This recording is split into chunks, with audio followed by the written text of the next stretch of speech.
मुळात हेमाडपंथी मंदिर हे अष्टकोनी असतं, ईशानेश्वर मंदिर हे साधं चौकोनी मंदिर, अगदी आत्ता आलेलं मंदिर, परंतु या मंदिराला स्वयंभू बनवणे, या मंदिराला हेमाडपंथी ठरवणे, या मंदिराचा प्रोपोगंडा करणे, या मंदिरात मोठमोठ्या नेत्यांची उठबस करणे, या सगळ्यांमध्ये जो सगळ्यात महत्वाचा हात आहे तो नामकरण आवारेचा आहे. ललित पोफळेने चिकार प्रॉपर्टी कमवली, पण ललित पोफळे हे नंतर आलेलं कॅरेक्टर, आणि या सगळ्यांमुळे मग पुन्हा नामकरण आवारे आणि या दोघांचे संबंध साधारण 1 वर्षापासून बिघडले. जेव्हा नामकरण आवारे पत्रकारांना किंवा सगळ्यांना सांगतोय की मी 1 वर्षापासून त्याच्याकडे लक्ष देत नाही किंवा माझा आणि त्याचा संबंध नाही, तर मग जर संबंध नाही तर नामकरण आवारेने तेव्हाच खरात हा भोंदू आहे, खरात चुकीचं वागतोय, खरात बायकांचं शोषण करतो, ही गोष्ट नामकरण आवारेने पुढे का आणली नाही? कारण नामकरण आवारे आणि खरात हे दोघेही सारखेच पापाचे भागीदार आहे. विशेष गोष्ट, या तीर्थक्षेत्राला क वर्गाचा दर्जा 2018 मध्ये मिळाला. 2018 मध्ये मिळाला दर्जा. आता मात्र वेबसाईट वर ती माहिती दिसत नाही, पण 2018च्या यादीमध्ये या क्षेत्राला तीर्थक्षेत्राचा दर्जा देण्यासाठी कोण कोण लोक होते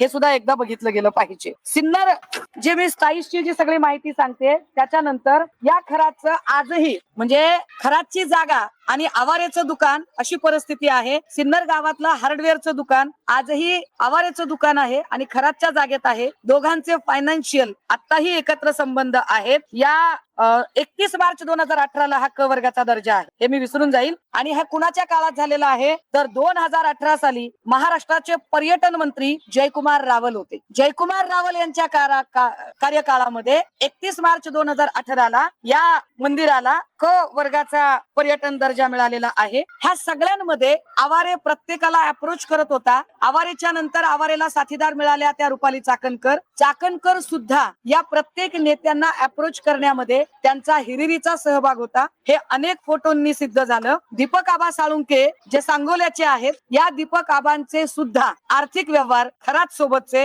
हळूहळू पुढे येताना दिसतात. खरातच्या मुलीला एक आय थिंक 32-34 लाखाचा, माझ्याकडे आता प्रिंट नाहीये पण मी आपल्याला सॉफ्ट कॉपी देईल त्याची, गिफ्ट डीड केलेला फ्लॅट आहे. या सगळ्याचे धागेदोरे आपल्याला सांगोल्यामध्ये सापडत. सांगोल्यामध्ये पूजेला खरात आणि ही सगळी मंडळी गेली होती. या अनेक ठिकाणच्या ज्या पूजा आहेत, जसं की इथे ललित पोफळेने जी पूजा भरवली होती, या पूजेला पण चाकणकर होत्या आणि सगळी माणसं होती. आता ही सगळी जी माणसं आहेत जी खराचं भोंदूपणा आणि ते प्रस्थ वाढवण्यासाठी जाणीवपूर्वक मदत करत होत. मी शब्द वापरते, जाणीवपूर्वक. खरातला कुठलीही सिद्धी प्राप्त नाही तरी सुद्धा खराचं प्रस्थ वाढवण्यासाठी नामकरण आवारे किंवा चाकणकर ही सगळी माणसं जे काही प्रयत्न करत होती, ही सगळी माणसं गुन्हेगार ठरतात. आता एवढे सगळे पुरावे देताना काल चाकणकरांच्या वतीने एक कोणीतरी वकील, कोणी काय माणूस तो काय, त्या माणसाचं असं म्हणणं पडलं की चाकणकरांनी ऑलरेडी खेमनरला पत्र दिलं होतं आणि चाकणकरांनी सांगितलं होतं की त्याने मोगम माहितीच्या आधारे केलेलं आहे म्हणून त्याचं वर्तमानपत्र बंद व्हावं, असं एक पत्र त्यांनी अधीक्षकांना दिलं. पण आमचा पुन्हा एक प्रश्न आहे, चाकणकर बाईंनी असंच एक पत्र अधीक्षकांना द्यायला हवं होतं की खराच्या संबंधाने मला माहिती प्राप्त होत आहे आणि खराची चौकशी करा. काय खरात खरंच महिलांचं शोषण करतो का, त्याची चौकशी झाली पाहिजे, असं पत्र चाकणकरांनी पोलीस अधीक्षकांना का दिलं नाही त्या काळात? चाकणकरांना सगळी परिस्थिती माहित असताना चाकणकरांनी गुन्हेगाराला पाठीशी घातलं. एवढं सगळं सत्य असताना आता मला प्रश्न पडतोय की SIT अजूनही चाकणकरांना चौकशीला का बोलावत नाही? जेव्हा माध्यमांकडून माहिती मिळते की चाकणकरांना समन्स गेलेलं आहे पण चाकणकर मी महिला असल्या कारणाने प्रवास करू शकत नाही अशी माहिती आम्हाला माध्यमांकडूनच कळते, मग तुम्हाला दर 15 दिवसाला जेव्हा तुम्ही नाशिकला जात होतात तेव्हा तुम्ही महिला नव्हतात का? आयोगाची सगळी महत्वाची कामं सोडून जेव्हा तुम्ही नाशिकला जात होतात तेव्हा तुम्हाला हे कारण पुरेसं नव्हतं का? त्यामुळे चाकणकरांची चौकशी करणार आहात की नाही? आणि जर चाकणकर जर समन्सला अशा पद्धतीने उत्तर देत असतील तर याचा अर्थ हा SITचा अवमान आहे, हा कर्तव्यदक्ष अधिकाऱ्यांचा अवमान आहे. काय कर्तव्यदक्ष अधिकारी हा अवमान सहन करत आहेत का? एक बार. दुसरं असं, जयकुमार रावलांची सुद्धा चौकशी झाली पाहिजे, कारण जयकुमार रावलांच्याच काळात 2018ला पर्यटन दर्जा, कोणत्या निकषाने पर्यटन दर्जा दिला? कारण हेमाडपंथी मंदिर आहे असं जे काही सांगितलं गेलं तर हे मंदिर अजिबात हेमाडपंथी नाही. हेमाडपंथी मंदिर अष्टकोनी असतं, हे साधं चौकोनी मंदिर, अगदी आता तयार झालेलं मंदिर. याला पर्यटन दर्जा कोणत्या आधारे दिला? कारण पर्यटन दर्जा मिळाला म्हणून नंतर त्याला वेगवेगळे निधी मिळाले, पर्यटन दर्जा होता म्हणून त्याला वेगवेगळ्या सुविधा मिळाल्या. मग जयकुमार रावलांनी हे कशाच्या आधारे केलं हे एकदा स्पष्ट झालं पाहिजे. केसरकरांकडून माहिती मिळालीच पाहिजे की ही सगळी माणसं कोण कोण आहेत आणि कुठली कुठली आहेत ती. त्याच्या प्रॉपर्टीचे आम्ही म्हटलं होतं की स्त्रोत तपासले जावेत. ते स्त्रोत तपासताना मी असं म्हटलं होतं की रोह्यामध्ये चाकणकरांचे यजमान निलेश चाकणकर, या निलेश चाकणकरांची आणि आकाश चौधरीची प्रॉपर्टी एकत्रित आहे. हा आकाश चौधरी कोण आहे? हा तटकरेंचा साथीदार आहे. कड्या एकाला एक जोडत जाव्या. मी माननीय गृहमंत्र्यांना यावर भेटणार आहे. याच्या सुद्धा सगळ्या सॉफ्ट कॉपीज मी आपल्याला द्यायला तयार आहे. याच्यातली गंमत अशी आहे की तटकरे फॅमिली अत्यंत हुशार आहे, अत्यंत विद्वत्त फॅमिली आहे ही, की या फॅमिलीने ज्या पद्धतीने कंपन्या स्थापन केलेल्या आहेत बघा. तटकरेंचा राईट हँड लेफ्ट हँड आहे राजस्थान मधून इकडे आलेला आकाश चौधरी. हा राजस्थानी माणूस आहे मुळात. या आकाश चौधरीच्या हवाल्याने सगळे कारभार होतात मतदारसंघातले. किती कंपन्या? एक गीतामृत अॅग्रो नावाची कंपनी आहे जी आदिती तटकरे आणि आकाश चौधरीच्या नावे आहे. मी हे का सांगते? त्याचं कारण असं आहे, मला कडी जोडायची. चाकणकर खरातच्या जवळच्या आहेत. चाकणकरांच्या यजमानाची कंपनी आहे, ती कंपनी आकाश चौधरीच्या सोबत आहे. आकाश चौधरी हा तटकरेंचाच माणूस आहे हे एस्टॅब्लिश करणारे हे सगळे पुरावे आहेत. गीतामृत अॅग्रो आदिती तटकरे आणि Akash Chaudhary, estate private limited Aditi Tatkare आणि आकाश चौधरी, गीता अॅग्रो इन्फ्रास्ट्रक्चर आदिती तटकरे आणि Akash Chaudhary, multi venture estate private limited Aditi Tatkare आणि आकाश चौधरी. गमतीदार पुढेच आहे. गमतीदार काय आहे की आता अनिकेत तटकरे आणि आकाश चौधरीच्या काही कंपन्या आहेत आणि नावं तीच आहेत, फक्त शब्द मागे पुढे आहेत. अनिकेत तटकरे आणि आकाश चौधरी यांचं आता बघा, इकडे वर जर गीतामृत अॅग्रो असेल आदित्य तटकरेची कंपनी, तर अनिकेत तटकरेची कंपनी काय आहे? गीतामृत प्रायव्हेट. नावं तीच, फक्त कुठं प्रायव्हेट कुठं पब्लिक नाव केलं. स्वर्गामृत एक नाव आहे आणि अनिकेत तटकरे आणि Akash Chaudhary. Multi venture properties private limited Aniket Tatkare Akash Chaudhary. Ocean pearl maritime private limited Aniket Tatkare Akash Chaudhary. Karma construction company Akash Chaudhary Nilesh Chakankar. ये रिश्ता क्या कहलाता है? उत्तर त्यांनी द्यावी. ह्या सगळ्या जर कंपन्या एकत्रित बघितल्या तर ही सगळी कडी मला आता मुलुंडचे HD व्हिडिओ स्पेशालिस्ट किरीट सोमय्याची मदत पाहिजे. किरीटजी, तुम्ही फार ईडीची आणि तुमची ओळख आहे, तुम्ही फार कागदपत्र काढण्यात पटाईत, कधीतरी मित्र पक्षांची पण कागदपत्र काढा ना, माझी मदत करा. तुमची ओळख आहे ईडी मध्ये, चला माझ्यासोबत EOWच्या ऑफिसला. आणि ह्या सगळ्या कंपन्या आदिती तटकरे आणि अनिकेत तटकरे 1 एकर मध्ये 100 एकरचं उत्पादन निघेल अशा पद्धतीचा आर्थिक व्यवहार, हे जे सगळं आहे हे सगळं कधी दाखवणार? नाफेडची एक कंपनी आहे, कांदा निर्यातीची कंपनी, जी खरातच्या बायकोच्या नावावर आहे. व्यंकटेश प्रोड्युसर कंपनी कांदे उत्पादकाची, ज्याच्यावर सदस्य अशोक खरातची बायको आहे आणि अध्यक्ष आहे सौरभ काशीनाथ भरके. ब्लॅक मनी व्हाईट करण्यासाठीच्या या कंपन्या आहेत. किरीटजी, तुम्हाला जास्त कळत असेल, जरा लक्ष द्या इकडे. नांदूर शिंगोटेला ज्या काही कांद्याच्या चाळी आहेत, या सगळ्या चाळींवर सत्ता कुणाची आहे? खरातचा या कांद्याच्या चाळीशी काय संबंध आहे? हे ब्लॅकचं व्हाईट करणं किती दिवसांपासून चालू होतं? 16 वर्षापूर्वी जर पहिली शोषणाची केस घडली तर यामधल्या सगळ्या काळातल्या हा सगळा पैसा कुठे गेला? या पैशाचं काय? यावर सुद्धा चर्चा झाली पाहिजे. मला EOW आणि माननीय गृहमंत्री या दोघांनाही भेटून या सगळ्यांचे पुरावे मी द्यायला तयार आहे. आणि या सगळ्या संबंधाने असणारी कागदपत्र, ज्याचे धागेदोरे सांगोल्याचे दीपक आबा साळुंके इथपर्यंत जातात, इथपर्यंतच्या लोकांच्या आता चौकशा होणं गरजेचं आहे. आणि विसरायला नको म्हणून पुन्हा एकदा, केसरकर, तुम्ही म्हणालात की मी मुख्यमंत्री शिंदे साहेब असताना त्यांना मंदिरात घेऊन गेलो, म्हणजे तुम्हाला शिंदे साहेब हे खरातचे सगळ्यात मोठे भक्त आहेत असं म्हणायचं आहे का? हे एकदा तुम्ही स्पष्ट केलं पाहिजे. या प्रकरणात बघितलं तर आता 8 लैंगिक उपचाराच्या गुन्हा दाखल झाले, 2 हेल्पलाईन नंबर दिलेला आहे, त्याच्यावर फोन जे आहेत ते वाढलेले आहेत, जे महिला आहेत त्या अजून प्रत्यक्ष पुढे येतात. यातल्या महिला तशा खूप जास्त आहेत. मी जे म्हटलं ना की यातले जे व्हिडिओ पब्लिक झाले त्याचं कारणच आहे, हे व्हिडिओ पोलिसांकडे येण्याच्या आधीच हे व्हिडिओ लोकांपर्यंत पोहोचले होते. पुण्यातल्या काही लोकांनी याच्यात तोडपाणी केलं अशी सुद्धा चर्चा येते. ती कोण माणसं आहे ती पोलिसांनी शोधावी, जे काही असेल ते. परंतु हे व्हिडिओ आधीच पब्लिक केले गेले आणि आता ज्या महिला पुढे येत आहेत त्या खूप काउन्सिलिंग केल्यानंतर, खूप आधार दिल्यानंतर, कारण त्यांचेही संसार आहे, त्यांची घरग्रस्ती आहे, ती उद्ध्वस्त होण्याची भीती आहे, त्यामुळे सहजासहजी माणसं पुढे येत नाहीयेत. पण मला असं वाटतंय की याच्या आर्थिक नाड्या जर आवळल्या गेल्या, ज्या आर्थिक नाड्या पोफळे असेल, नामकरण असेल, या सगळ्या लोकांकडून अशा फोफावलेल्या आहेत, तर बऱ्यापैकी खरातला मुसक्या आवळण्यामध्ये यश येईल. कारण खरातने एवढंच केलं, खरात 15-16 वर्षापासून शोषण करत होता, त्याला कारण ही शोषणाची यंत्रणा, चमत्काराचं त्याला सिद्धी पुरुष सिद्ध करणं, हे काम नामकरण आवारेने केलं होतं. त्यामुळे आवारेला तात्काळ ताब्यात घेणं गरजेचं आहे आणि चाकणकरांची सुद्धा चौकशी होणं तितकंच गरजेचं. ललित कोपळे याच्या विरोधात गुन्हा दाखल करण्याची काल प्रक्रिया होती. अचानक ते गुन्हा दाखल करायचं थांबवलेलं अशी माहिती. ललित पोपळेची चौकशी का होत नाही? कोण पाठीला? नाही, म्हणूनच मी म्हटलं की ज्या अर्थी अजूनही चाकणकरांचे एवढे रिलेशन पुढे आल्यानंतरही चाकणकरांची चौकशी होत नाही, चाकणकरांना बोलावलं जात नाही, ललित पोपळेवरचा गुन्हा दाखल होता होता थांबतो, किंवा या ज्या काही प्रक्रिया आहेत, किंवा समन्स तोंडी देणं हा तर प्रकार मी पहिल्यांदाच ऐकला की तोंडी समन्स वगैरे, हे जे काही सगळं आहे, आमच्या आता माननीय मुख्यमंत्र्यांना स्पष्ट प्रश्न आहे, मुख्यमंत्री महोदय, आपल्याला खरंच हे प्रकरण लॉजिकल एंडला न्यायचं आहे की फक्त मित्र पक्षांना चेकमेट करायचं आहे? याचं उत्तर आता मुख्यमंत्र्यांनी एसआयटी जे काम सुरू आहे कुठेतरी संशयित आता एसआयटी वरती येतोय. एकीकडे ललित पोपळेला वाचवलं जातंय असा आरोप होतोय. वेगवेगळे एसआयटी कडे आता एसआयटी बद्दल मागच्या 2 ते 3 पत्रकार परिषदेमध्ये मी दुर्दम्य आशावाद व्यक्त केला, परंतु जी गती तपासाची आहे ती म्हणावी तशी अजूनही पुढे दिसत नाही. एसआयटी ज्या कामासाठी, आणि जर एसआयटीला असं वाटत असेल की महिला लैंगिक शोषण एवढाच माझी व्याप्ती आहे आणि त्याच्या पुढे मला अजून काम करणं शक्य नाही, कारण हेच खूप मोठ्या जास्त केस आहेत, तर याच्यामध्ये सीआयडीचा नक्की प्रवेश झाला पाहिजे आणि सीआयडीने ही केस आपल्या हातात घेतली पाहिजे. 1 वर्षापूर्वी पुण्यातील काही लोकांनी या प्रकरणात तडजोड केली असं बोलता बोलता तुम्ही म्हणाला, नेमकी कुणीही तडजोड केली, कशी ती कुणी तडजोड केली हे मला वाटते नाशिकचे पोलीस अधिकारी जास्त चांगलं सांगू शकतील. त्या नाशिकच्या पोलीस अधिकाऱ्यांचं नाव मी ऑलरेडी एसआयटीला लेखी पद्धतीने कळवलेलं आहे. पोलीस पण सहभागी आहेत का यात? याच्यामध्ये अत्यंत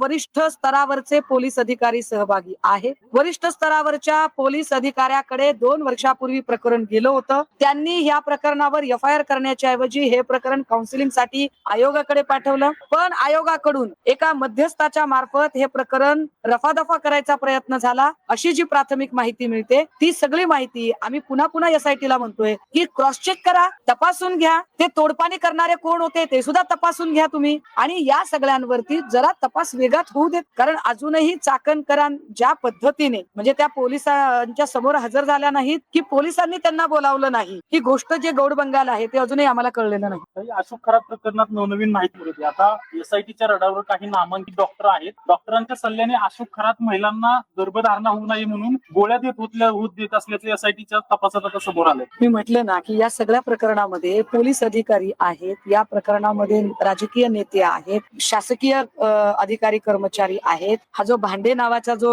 अधिकारी ज्याला परत त्याच्या कामाच्या ठिकाणी पाठवलं, त्याला कामाच्या ठिकाणी पाठवण्यापेक्षा त्याला सस्पेंड करणं जास्त गरजेचं आहे आणि त्याच्या प्रॉपर्टीचे स्रोत तपासणं गरजेचं आहे. कारण त्याच्या पत्नीची आणि अशोक खरातच्या पत्नीची एकत्रित प्रॉपर्टी ओझरमध्ये आहे. ही प्रॉपर्टी आली कुठून, खरातची त्याचा काय संबंध आहे? ज्या राहुल खोताडेचा मी उल्लेख केला, जो राहुल खोताडे हा शालिनी विखे पाटील यांच्या सख्या बहिणीचा मुलगा आहे, जो तिथे तहसीलदार होता, ज्याने बंदुकीच्या परवान्याच्या नूतनीकरणाचा प्रस्ताव तयार केला होता, जो खोताडे सध्या विखे पाटलांचा ओएसडी म्हणून काम करत आहे. हे सगळे वेगवेगळ्या स्तरावरचे जे शासकीय अधिकारी कर्मचारी आहेत, या सगळ्यांनी मिळून खरातला पोचलेला आहे आणि या सगळ्यांची चौकशी होणं गरजेचं आहे. जागा घेतली 4-5 त्या जागा घेण्यासाठी अधिकारी आणि राजकीय नेते सुद्धा त्याला सहभागी. असं कोण समोर आलेलं आहे का? सगळं त्याची माहिती आली, कोण येत आहे किंवा कोण अधिकारी? खरातच्या ज्या प्रॉपर्टीज आहेत त्या खरात स्वतःच्या नावावर प्रॉपर्टी फार कमी घेतलेल्या आहेत, पण याच्यामध्ये उदय सांगळे असेल, दीपक लोंढे असेल, देशमुख असेल,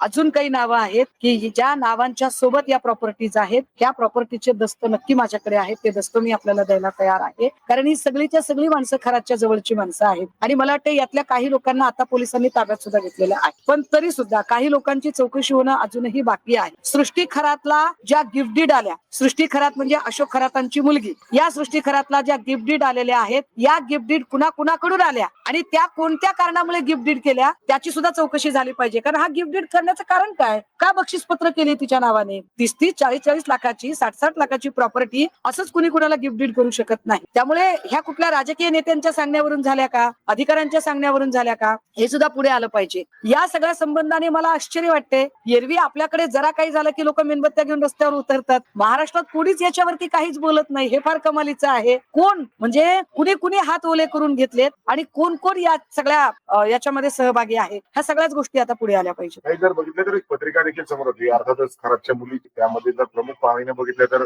उपमुख्यमंत्री एकनाथ शिंदे, चाकणकर, दीपक केसरकर, नार्वेकर यांचा देखील नावाचा उल्लेख आहे. आपण जी पत्रिका मला पाठवली ती पत्रिका निश्चितपणे की एकीकडे त्या म्हणतात की माझा 5-6 वर्षापासून संबंध नाही, पण अगदी 1-1.5 वर्षापूर्वीपर्यंतचे सगळे गोष्टी पुढे येत आहेत, ज्याच्यामध्ये की त्याच्या लग्न पत्रिकेमध्ये प्रमुख पाहुण्यांमध्ये आशिष शेलार दिसतात. आता शेलारांनी सांगितलं पाहिजे. तसं तर म्हणजे आशिष कुरेशी साहेब तिकडे जातील का हिंदू मंदिरामध्ये, तोही खरा प्रश्नच आहे मला चर्चेचा. पण आशिष कुरेशी साहेबांचं नाव त्या पत्रिकेमध्ये दिसतंय, तर त्यांनी सुद्धा ते सांगितलं गेलं पाहिजे. दुसरी गोष्ट की चाकणकर त्या लग्न पत्रिकेवर आहेत. ह्या सगळ्या लोकांनी, कारण ग्लोरी जी वाढत गेली खरा, ती ग्लोरी वाढवण्याला हे सगळे लोक कारणीभूत आहेत. ह्याच्या चौकशी नार्वेकरांचं काय? नार्वेकरांना मी ते विचारून घेतलं तर नार्वेकरांचं म्हणणं आहे की पत्रिकेवर नाव होतं, मात्र मी गेलो नाही. नार्वेकर असं म्हणतात की 19 वर्षापूर्वी मी गेलो होतो, पण तरीही जर पोलिसांना काही माहिती हवी असेल आणि गरज वाटत असेल तर बिलकुल त्यांनी नार्वेकरांना पण चौकशीला बोलवावं, काही हरकत नाही.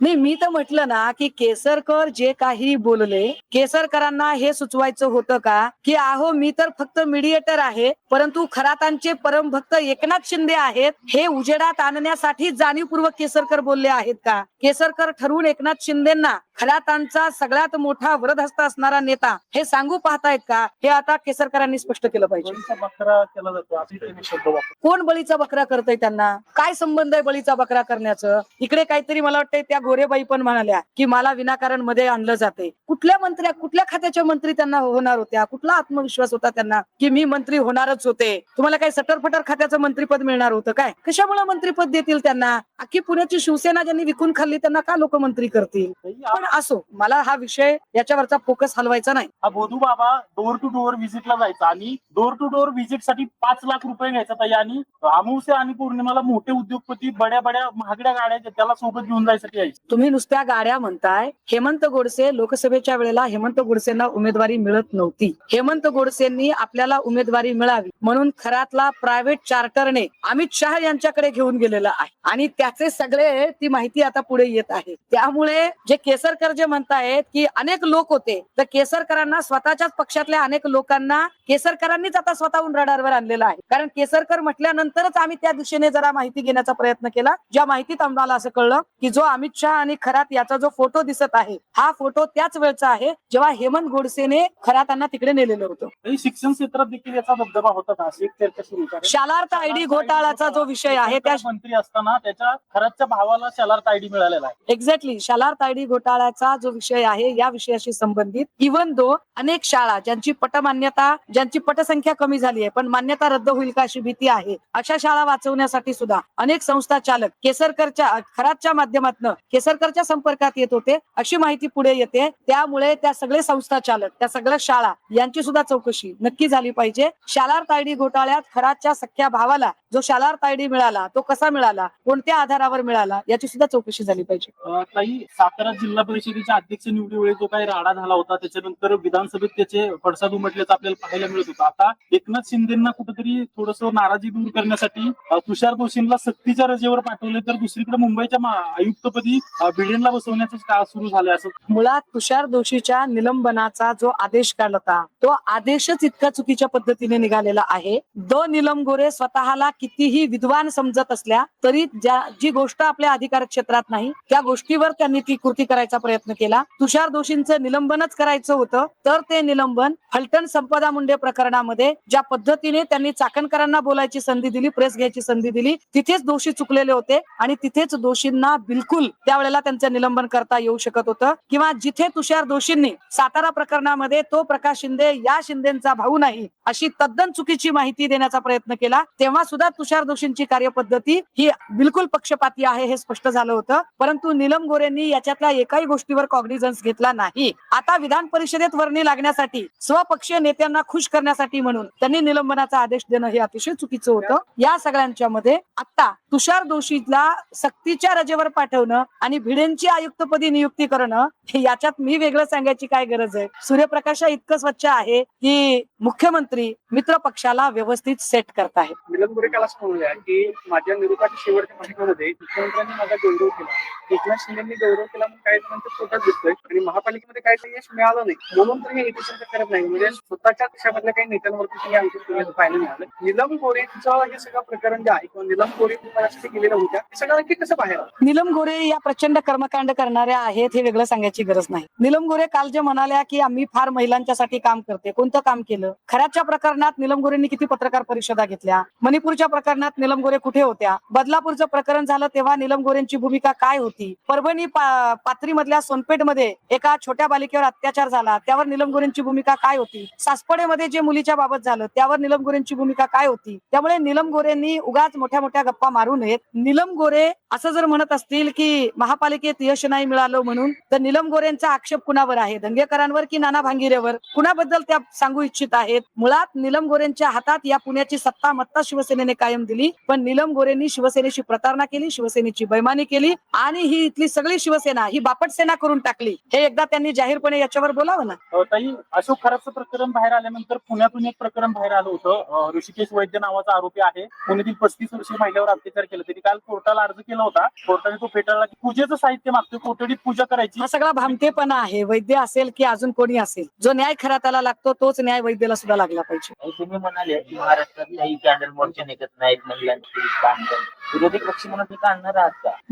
माझ्या पक्षाने बीडमध्ये या प्रकारचं आंदोलन झालं, नाशिकमध्ये या प्रकारचं आंदोलन झालं. माझ्या पक्षाकडून अगदी अमरावतीमध्ये आंदोलन झालं, चंद्रपूरमध्ये आंदोलन झालं. माझ्या पक्षाने जेवढा शक्य आहे तेवढा आम्ही आमचा आवाज उठवला आहे. इव्हन मला असं वाटतंय की काँग्रेसचंही आंदोलन पुण्यामध्ये झालेलं आहे. मात्र आमचा भाऊ देवा भाऊ असं म्हणून जे टॅटोधारी लोक बोलतात, तर त्यांच्या पक्षाच्या महिला आघाडीने काय केलं या सगळ्या संबंधाने, हे सुद्धा संशोधनाचा विषय आहे. रोहित पवार म्हणतायत की अशोक खरात प्रकरणाचे धागेदोगे आहेत, काही नेत्यांपर्यंत पोहोचतायत, कारण त्याला भीती दाखवून आत्महत्या करायला लावली किंवा वेगळ्या काही केलं. दुसऱ्या बाजूला अजित पवारांच्या विमान अपघातामध्ये व्हीके सिंग दोषी असताना सुद्धा व्हीके सिंगला वाचवलेलं.